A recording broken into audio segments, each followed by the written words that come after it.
D'un côté ceux qui sont dans le déni et qui te diront que tout va bien et qu'il n'y a pas de crise. De l'autre côté, on reconnaît qu'il y a crise et que les tensions sont réelles. Toutefois de part et d'autre c'est le jusqu'au boutisme. Chacun défend sa chapelle et ne tolère aucun autre son de cloche. Un côté considère que ce sont des terroristes, des ennemis de la nation. L'autre côté considère que la nation est en péril face à des dérives autocratiques, il faut la délivrer. Faut-il pour autant s'en tenir à cette polarisation? À ce refus de s'écouter? Quid d'une passerelle entre les deux camps? La fracture est grande. Certaines plaies auront du mal à être pansées, à se refermer. Certaines guerres fratricides laisseront des cicatrices indélébiles. Des Rubicons ont été franchis. Le sang a coulé. Il est temps de limiter les dégâts. L'extrémisme ne mène nulle part et les intérêts partisans doivent avoir des limites.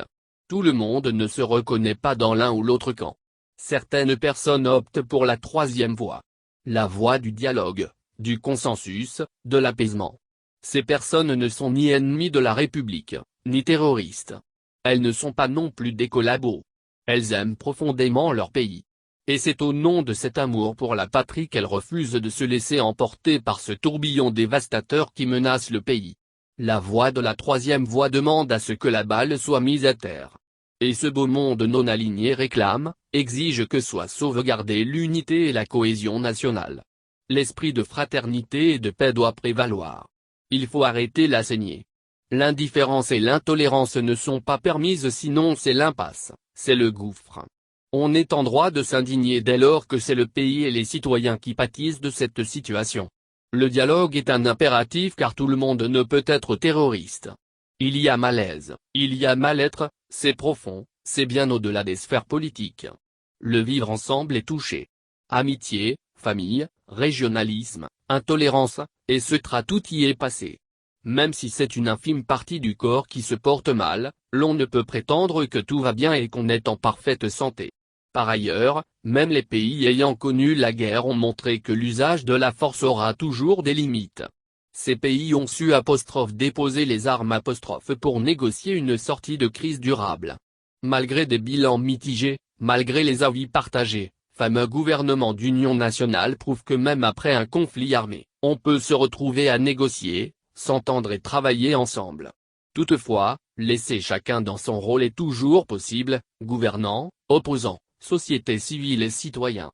Chaque composante a sa partition à jouer.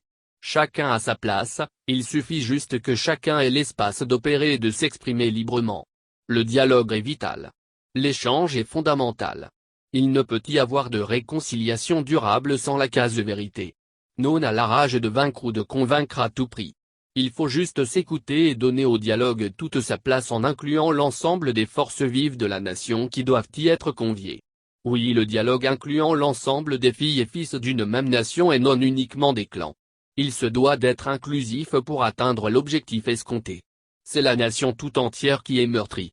Toutefois, pour ce faire, il faut une véritable volonté politique. Le président de la République a toutes les clés en main. Il peut se faire aider et avoir recours, y inclus au-delà des frontières nationales, à une personnalité crédible et acceptée de tous pour mener à bien cette mission vitale de réconciliation nationale. Nadia Netta.